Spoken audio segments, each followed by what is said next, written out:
वारसन एहतजाज कंदे बाज़ियाबी जो मुतालबो कयो आहे। तफ़सील लाइ ॾिसूं था इसरार चांडियो जी रिपोर्ट।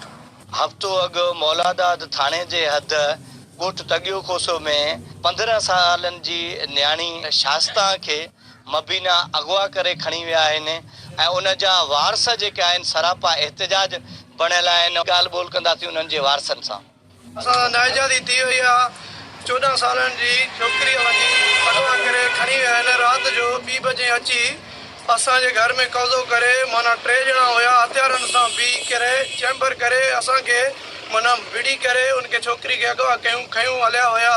हिकिड़े खे सुञातोसीं ॿ आहिनि मालूमात असगर खोसो आहे मेन इहो असांजे छोकिरी खे खयूं हलिया हुया आहिनि। साईं असांजो इहो अपील आहे बाबा असांखे छोकिरी पंहिंजो वापसि करे ॾियनि। कोई हर सभु कुझु सभु ॾे वियासीं कोई असांखे दिलासा ॾेई असांखे टरकाए छॾे थो।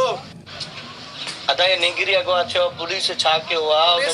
पुलिस कोई बि एक्शन नथो खणे। मौलादाद हद आहे एसपी खे गुज़ारिश आहे जेकाबाद खे असांजी निंगरी अगवा थी वई 14 सालनि जी उनखे बरामद करायो वञे। डीआईजी लाड़काणे खे बि अपील आहे, सिंध आईजी खे बि अपील आहे, वज़ीर आज़म खे अपील आहे, चीफ जस्टिस खे अपील आहे, पोइ मिनिस्टर खे अपील आहे त असांजो निंगरी बादाब करायो वञे।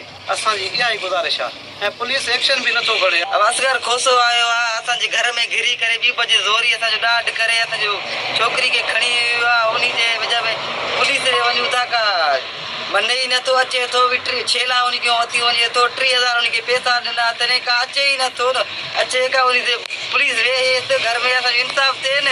साईं रात जो 2 बजे जो घोर ज़बरदस्ती करे घर में घिरी करे अगवा करे विया आहिनि। उहो गाॾी बि कार सवार हुया न हिकिड़ो असर खोसो आहे ॿिया 2 नामालूम आहिनि उहो खणी विया आहिनि सर।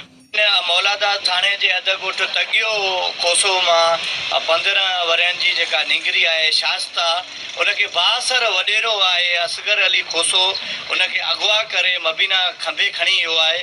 उनजो हफ़्तो गुज़रण ताईं को न ॾस न पतो थियो आहे।